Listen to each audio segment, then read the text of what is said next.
Здравствуйте, в эфире новости спорта, в студии Сарглана Захарова. Российские спортсмены приблизились к досрочной победе в общекомандном зачете Европейских игр после 5-го соревновательного дня. В среду сборная России завоевала 10 наград. Всего было разыграно 16 комплектов медалей. Российские спортсмены завоевали 4 золотые, 2 серебряные и 4 бронзовые награды. Золото у Сергея Каменского в стрельбе из малокалиберной винтовки с 50 метров из 3 положений и у российских борцов-вольников Заурбека Седокова, Даурена Куруглеева и Анзора Хизриева. Всего на счету сборной России 28 золотых, 15 серебряных и 20 бронзовых наград. Второе место в общекомандном зачете занимает сборная Белоруссии. У нее 15 золотых, 11 серебряных и 19 бронзовых медалей. На третьей строчке идет команда Грузии. Европейские игры в Минске завершатся 30 июня. Международную ассоциацию бокса могут заменить новой федерацией. Такую возможность озвучил член исполкома Международного олимпийского комитета Ненат Лалович, который руководит группой по контролю процесса реформирования АИБа. Такое мнение он высказал после сессии МОК в Лозанне. Напомню, комитет отозвал лицензию ассоциации, но сохранил бокс в программе Олимпиады в Токио. Причина санкций: АИБа не смогла выполнить требования МОК, которые касались финансов, управления, судейства и этики. Как отметил Ненат Лалович, наиболее важным решением является принятие новой конституции АИБа. Однако из-за отстранения долги организации могут возрасти до 30 миллионов долларов, что в свою очередь приведет к банкротству. В таком случае не исключается возможность создания новой федерации.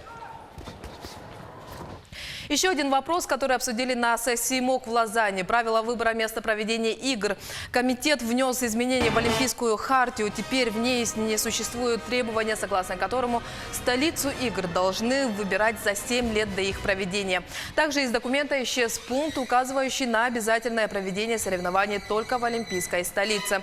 Для МОК приоритетным теперь будет наличие постоянных или временных спортивных и инфраструктурных объектов. Не будет больше действовать и оценочная комиссия, но на ее место придет новый орган. Он будет отвечать за взаимодействие с кандидатами на проведение Олимпийских игр. Речь идет о комиссиях по зимним и летним играм, в которые войдут представители МОК, Международного паралимпийского комитета, национальных олимпийских комитетов, международных федераций и спортсмены. Махачкалинский Анжи прошел процедуру лицензирования Российского футбольного союза, которая позволяет участвовать в первенстве Олимп профессиональной футбольной лиги в следующем сезоне. Однако, как отметил начальник отдела лицензирования РФС Евгений Летин, нельзя сказать, что у клуба все в порядке. Однако есть лицензия и возможность продолжить свое существование при решении определенных обязательств. На протяжении всего прошедшего сезона у Анжи были финансовые проблемы. В результате клуб занял 15-е место, набрав 21 очко и выбыл в футбольную национальную лигу, но не прошел лицензирование для участия во втором по силе дивизионе. Анжи является бронзовым призером чемпионата России сезона 2012-2013 и двукратным финалистом Кубка страны. Клуб из столицы Дагестана дважды доходил до 1/8 финала Лиги Европы.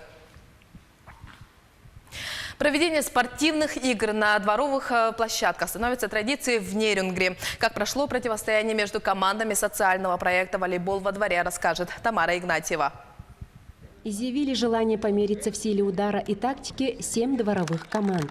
Участие в турнире не требовало взноса, а правила большого волейбола были слегка упрощены для удобства игроков. Такие демократичные условия привлекли разнообразную компанию участников и сделали действо еще более зрелищным и увлекательным для зрителей, в роли которых выступали друзья и знакомые.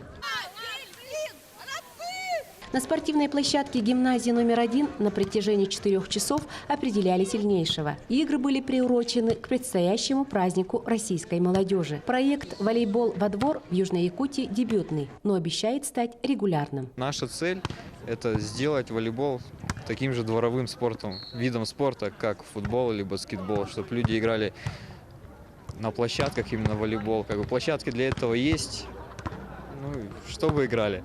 Порой пируэты игроков на площадке сменялись отважными сейвами и красивыми результативными розыгрышами. Игра, по словам самих волейболистов, получилась головокружительная. Мы хорошо поиграли. Мне кажется, таких встреч надо почаще производить. Получили красочные эмоции. В общем, все было отлично. Самое главное, что мы были, там дружные. Все было замечательно, в общем. Мне понравилось.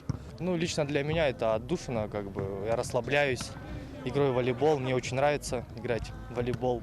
Это замечательная игра. Несомненно, главное в дворовом спорте – это общение, возможность самосовершенствоваться, развиваться в интересной дружной компании. Хорошая погода, доступность спортивных площадок и игровых снарядов только способствует этому. Тамара Игнатьева, Сергей Козюра, Нерингри. Это были новости спорта. Всего доброго.